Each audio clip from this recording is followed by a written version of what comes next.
जय श्री कृष्णा। आप सभी का अपने YouTube चैनल में एक बार फिर से स्वागत है। अब सुनिए आगे का अध्याय। आज के वीडियो में आप जानेंगे सप्तमी व्रत के उद्यापन के बारे में। साथ ही आप जानेंगे जम्बू द्वीप में सूर्य नारायण की आराधना के 3 प्रमुख स्थानों के बारे में और दुर्वासा ऋषि का शाम को यानी कि जो भगवान श्री कृष्ण के पुत्र हैं उनको श्राप देने के वर्णन के बारे में।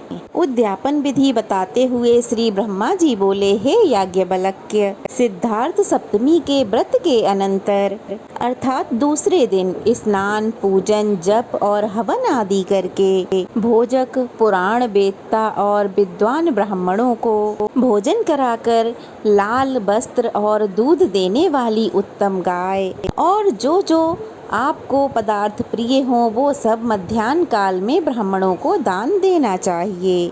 यदि भोजक ना मिले तो पौराणिकों को, अगर पौराणिक भी ना मिले तो साम वेद मंत्र जानने वाले ब्राह्मणों को यह सभी वस्तुएं दे देनी चाहिए।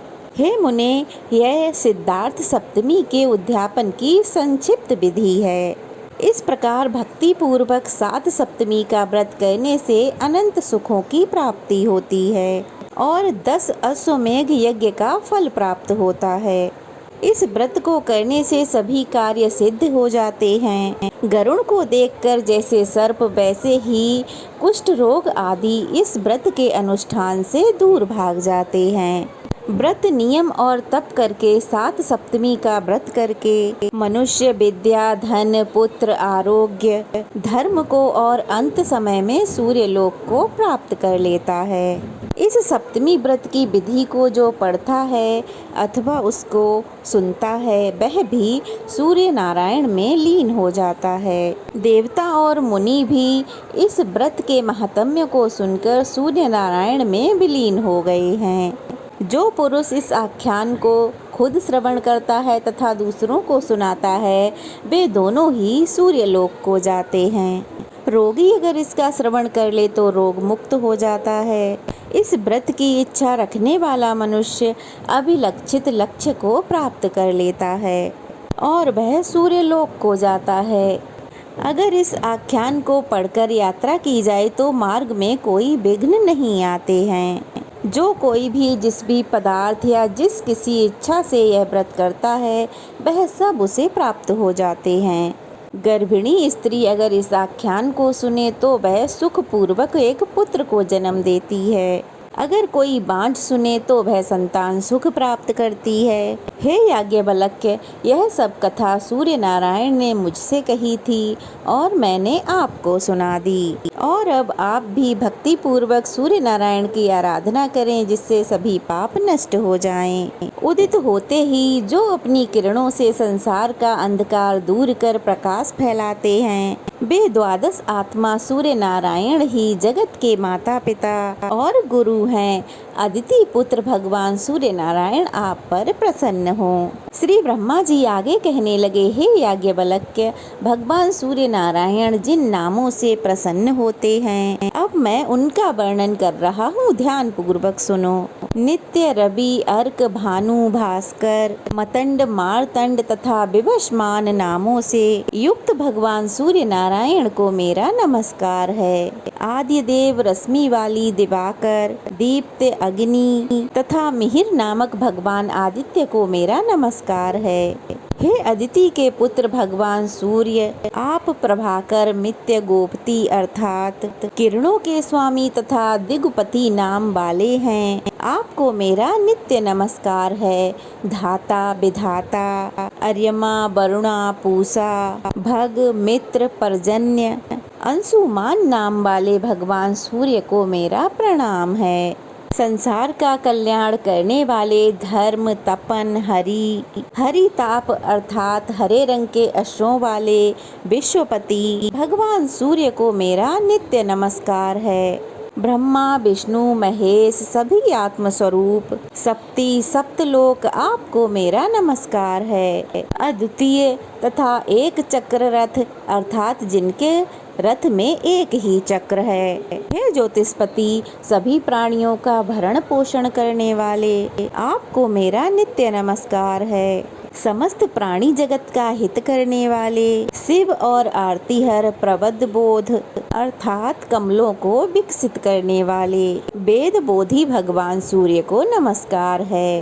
प्रजापतियों के स्वामी महर्षि कश्यप के पुत्र आपको नमस्कार है। भीम पुत्र और पावक नाम वाले हे तारासुत आपको नमस्कार है, आपको नमस्कार है। दृषण कृष्ण अदिति पुत्र तथा लक्ष्य नाम वाले भगवान सूर्य को बारंबार नमस्कार है। श्री ब्रह्मा जी ने कहा, हे याज्ञवल्क्य के जो मनुष्य पवित्र होकर प्रातःकाल और सायंकाल इन नामों का अध्ययन करता है वह मेरे समान ही मनोवांछित फलों को प्राप्त कर लेता है। इस नाम स्तोत्र से सूर्य की आराधना करने से धर्म अर्थ काम मोक्ष आरोग्य राज्य विजय आदि वस्तुओं की प्राप्ति होती है। अगर मनुष्य बंधन में हो तो इसके पाठ से बंधन मुक्त हो जाता है।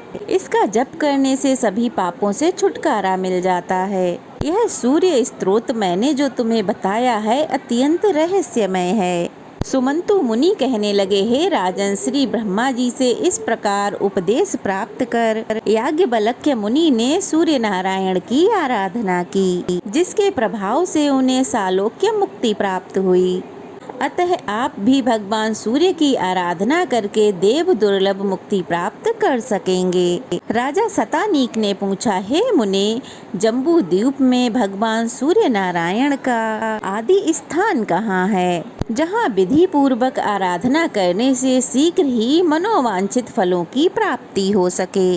तब सुमंतु मुनि ने कहा, हे राजन, इस जम्बू द्वीप में सूर्य नारायण भगवान के 3 मुख्य स्थान हैं। प्रथम इंद्रवन है, दूसरा मुंडीर तथा तीसरा तीनों लोकों में प्रसिद्ध कालप्रिय अर्थात कालरप्पा नामक स्थान है। इस द्वीप में इन तीनों के अलावा एक और स्थान भी है जो ब्रह्मा जी ने बतलाया है, जो कि चंद्रभागा नदी के तट पर अवस्थित है और जिसको सांबपुर भी कहा जाता है। वहाँ भगवान सूर्य नारायण सांब की भक्ति से प्रसन्न होकर अपने 12 रूपों में से मित्र रूप में निवास करते हैं। जो भक्ति पूर्वक उनका पूजन करता है वे उन्हें स्वीकार करते हैं। राजा शतानीक ने फिर से पूछा, हे महामुने, सांब कौन है, किसका पुत्र है, भगवान सूर्य नारायण ने उस पर अपनी कृपा क्यों की, ये भी आप बताने की कृपा करें। तब सुमंतु मुनि इस प्रकार कहने लगे, हे राजन, संसार में 12 आदित्य प्रसिद्ध हैं। उनमें से विष्णु नाम के जो आदित्य हैं वे इस जगत में वासुदेव श्री कृष्ण के रूप में अवतरित हुए। उनकी जामवंती नाम की पत्नी से महाबलशाली सांब नामक पुत्र हुआ। वह शापवश कुष्ठ रोग से ग्रस्त हो गया। उससे मुक्त होने के लिए उसने भगवान सूर्य नारायण की आराधना की और उसने अपने नाम से सांबपुर नामक एक नगर बसाया और वहीं पर भगवान सूर्य नारायण की प्रथम प्रतिमा स्थापित की। राजा शतानीक ने पूछा, महाराज, सांब के द्वारा ऐसा कौन सा अपराध हुआ था जिससे उसे इतना कठोर श्राप मिला? थोड़े से अपराध पर तो ऐसा श्राप नहीं मिलता। राजा का प्रश्न सुनकर सुमंतु मुनि कहने लगे, हे राजन, इस वृतांत का वर्णन हम संक्षेप में कर रहे हैं, आप सावधान होकर सुनिए। एक समय रुद्र के अवतार दुर्वासा ऋषि तीनों लोकों में विचरण करते हुए द्वारिकापुरी में आए। वे पीले पीले नेत्रों से युक्त कृष्ण शरीर अर्थात अत्यंत विकृत रूप वाले दुर्वासा ऋषि को देखकर सांब अपने सुंदर शरीर के अहंकार में आकर उनके देखने तथा चलने आदि की चेष्टाओं की नकल करने लगे। उनके मुख के समान अपना विकृत मुख बनाकर उन्हीं के समान चलने लगे, जिसे देखकर सांब को रूप और यौवन का अत्यंत अभिमान है ऐसा समझकर दुर्वासा ऋषि को अत्यंत क्रोध आया। दुर्वासा ऋषि तो वैसे भी अपने क्रोध के लिए जाने जाते हैं। वे अत्यंत क्रोध में भरकर कहने लगे, हे सांब, मुझे कुरूप और अपने आप को अत्यंत रूपवान जानकर तूने मेरा परिहास किया है। जा, तू शीघ्र ही कुष्ठ रोग से ग्रस्त हो जाएगा। ऐसे ही एक बार फिर से परिहास किए जाने पर दुर्वासा ऋषि को फिर से श्राप देना पड़ा और उसी श्राप के कारण सांब से एक लोहे का मूसल उत्पन्न हुआ, जो समस्त यदुवंशियों के विनाश का कारण बना। अतः देवता, गुरु और बुद्धिमान प्राणी की अवज्ञा बुद्धिमान पुरुष को कभी नहीं करनी चाहिए। इन लोगों के सामने सदैव ही विनम्र ही बना रहना चाहिए, सदा मधुर वाणी ही बोलनी चाहिए। हे राजन, ब्रह्मा जी ने भगवान शिव के सामने जो 2 श्लोक पढ़े हैं, क्या वो तुमने नहीं सुने? उन श्लोकों का हिंदी अनुवाद है, जो धर्मात्मा है तथा जिसने सम्मान और क्रोध पर विजय प्राप्त कर ली है, विद्या से युक्त और विनम्र है, दूसरे को संताप नहीं देता, जो अपनी स्त्री से संतुष्ट है और पराई स्त्री का परित्याग करने वाला है, ऐसे मनुष्य के लिए संसार में किंचित मात्र भी भय नहीं है। पुरुष को चंद्रमा, जल, चंदन और शीतल छाया ऐसा आनंदित नहीं कर पाते हैं जैसा आनंदित वह हितकारी और मधुर वाणी सुनकर होता है। हे राजन, इस प्रकार दुर्वासा ऋषि के श्राप से सांब को कुष्ठ रोग हुआ था। फिर उसने भगवान सूर्य नारायण की आराधना करके पुनः अपने सुंदर रूप और आरोग्य को प्राप्त किया और अपने नाम का सांबपुर नामक एक नगर बसाकर उसमें भगवान सूर्य को प्रस्थापित किया। ओम भास्कराय नमः। आज का अध्याय यहीं समाप्त हुआ। अगले अध्याय में आप जानेंगे सूर्य नारायण की 12 मूर्तियों के बारे में।